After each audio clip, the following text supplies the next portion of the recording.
Welcome back to the Observatory of the Unseen, to anything you want. You have tuned in to the only frequency that dares to tread where the tabloids fear to go. We are the archivists of the unspoken, the cartographers of the celebrity storm.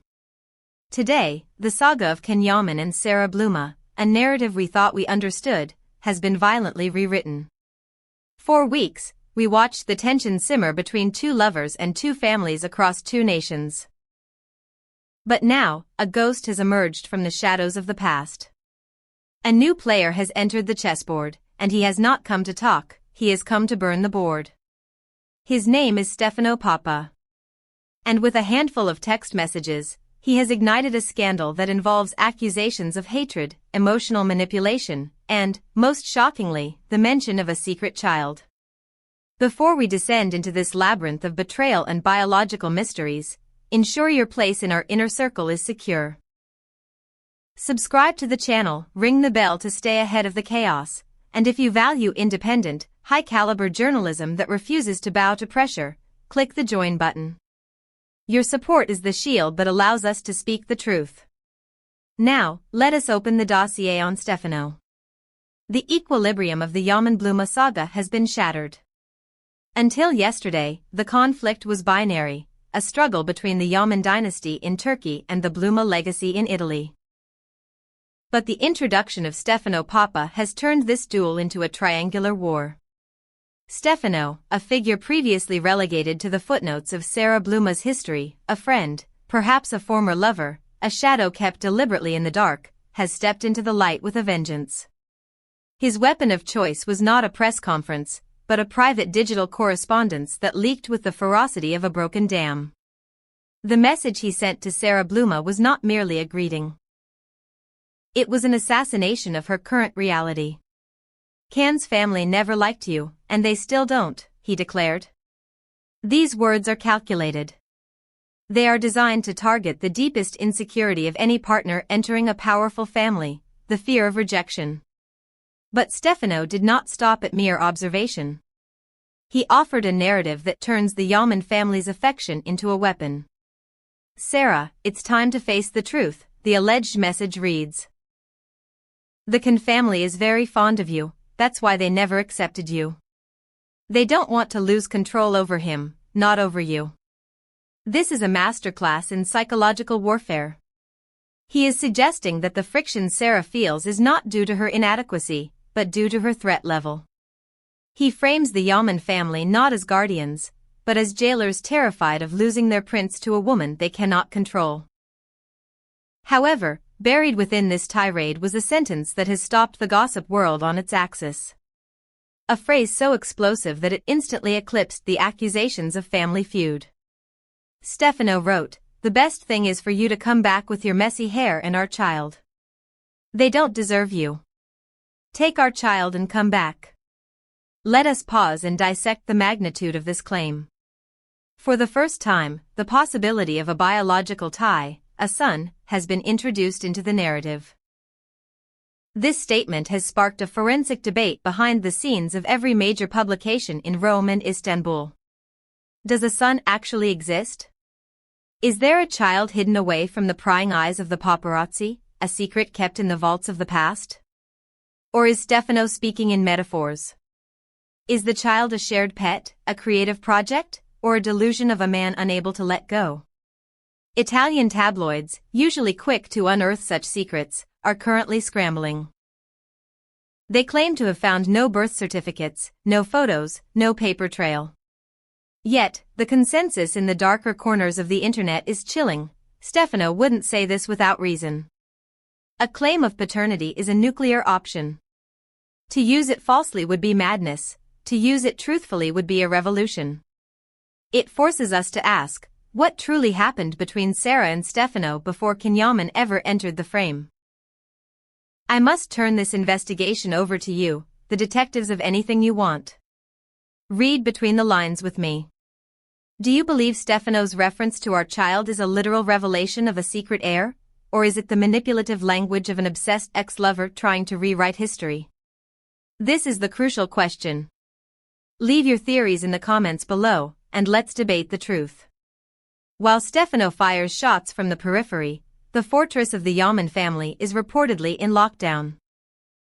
Sources close to Can Yaman describe the atmosphere as a silence for now strategy, but do not mistake silence for weakness. It is the silence of a gathering storm. The claim that Can's family is tired of being targeted for years is an understatement. For a family that prides itself on dignity and tradition, these accusations are not just annoyances, they are insults to their honor. Behind the scenes, the Whisper Network suggests that the matriarch of the family, Can's mother, is particularly incandescent with rage. The quote circulating from the inner sanctum is powerful: "They can't judge us with our family." These words indicate that the patience of the Yaman clan has evaporated. They view Stefano's intervention not as a misguided attempt to save Sara, but as an act of sedition, a deliberate attempt to sow discord and paint the family as villains in their own story. The fear among insiders is that this will trigger a scorched earth response. If the Yamans decide to strike back, they will not do so with text messages, they will do so with the full weight of their influence and legal power. Caught in the crossfire of this masculine posturing is Sara Bluma. The reports reaching us paint a portrait of a woman on the brink of emotional collapse. Following the receipt of Stefano's message, Sara reportedly fell into a deep silence, a catatonic state born of exhaustion. She is fighting a war on two fronts: the relentless media scrutiny in Italy and the cultural pressure in Turkey. But the silence was broken by the ringing of a telephone. In the dead of night, as the scandal broke, Sara engaged in a series of marathon conversations. The first, reportedly with her confidante Sofia in Italy, likely provided a safe harbor for her tears. But it is the second call that fascinates us. Rumors suggest she spoke to a mysterious woman, widely believed to be Can Yaman's sister. The tone of this conversation was not hostile, but pleading. "Don't dwell on your past, this is just manipulation," the voice on the other end reportedly urged. But then, a moment of profound vulnerability: "Sara, you've been good to Can. Whatever happens between you and my mother, don't lose this battle. It's not that nobody likes you, it's just that they haven't had time to really get to know you." This revelation changes the texture of the story. It proves that the Yaman family is not a monolith. There are allies within the walls. Yet, despite this reassurance, Sara is said to have wept for hours after hanging up.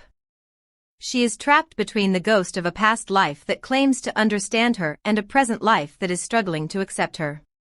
Just when we thought the narrative had peaked, a second message from Stefano emerged this morning, darker and more desperate than the first. If the first message was a slap, this was a caress with a poisoned hand. "I don't think you belong there," Stefano wrote. "You're lost within its cold walls. They don't accept you, they don't see you. I let you escape the life we built, but I won't give up now. Come back, because it's not them, it's me who understands you. This is no longer just about family politics, this is about possession."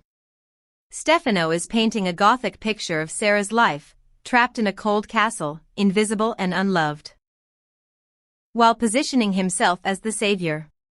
Social media analysts are calling this pure psychological pressure.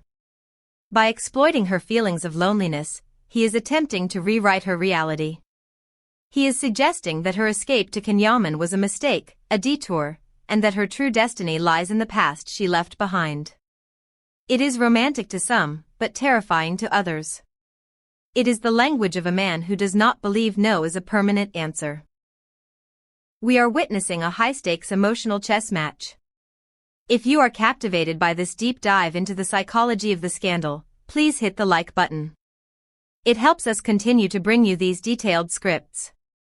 And remember, by clicking the join button, you help keep anything you want independent and fearless. Your support allows us to dig deeper.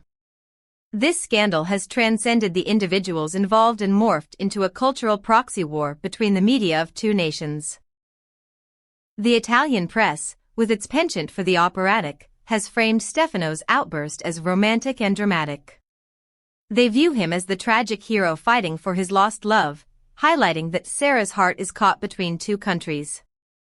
To them, this is a passionate plea. In stark contrast, the Turkish tabloids have reacted with conservative indignation. To them, Stefano's interference is a breach of honor. It is unacceptable for a man to interfere in a woman's life in this way, wrote one columnist. A sensationalist commentator on live Turkish television went further, branding the incident not as romance, but as a battle of egos. This media dichotomy only adds to the pressure on Sara. She is being pulled not just by two men, but by two value systems. In Italy, she is the heroine of a tragedy. In Turkey, she is the subject of a scandal. We have arrived at the precipice. Sara Bluma is reportedly facing three distinct paths, none of which guarantee peace. Option 1, she breaks her silence. She responds to Stefano with the fury of a woman scorned, publicly denying the child, denying the coldness, and severing the tie to her past. This would satisfy the Yamans but could provoke Stefano to release more damaging secrets. Option 2, she remains silent and clings to Can Yaman. She tries to weather the storm, hoping that her loyalty will finally win over the mother who doubts her. This requires a stamina that sources say she is rapidly losing. Option 3, the nuclear option. She packs her bags and returns to Italy, unable to withstand the pressure of the cold walls and the media siege. This would grant Stefano a victory, but at the cost of her love with Can. Sara is described as psychologically exhausted. The fear is that she will make a sudden, reactive decision, a breaking point that cannot be undone. The celebrity world is holding its breath. Stefano Papa has thrown a stone into a glass house, and the cracks are spreading faster than anyone anticipated. We are left with the haunting question, is there a child? Is there a future for Can and Sara? And can love survive when it is besieged by the ghosts of the past and the judgment of the present? We will be here, watching every signal, decoding every message, and waiting for the truth to emerge from the shadows. Thank you for trusting anything you want with your time. If this story moved you, share it. Subscribe for the updates that are surely coming. And please, consider hitting that join button to stand with us. Until next time, remember, the past is never dead. It's not even past.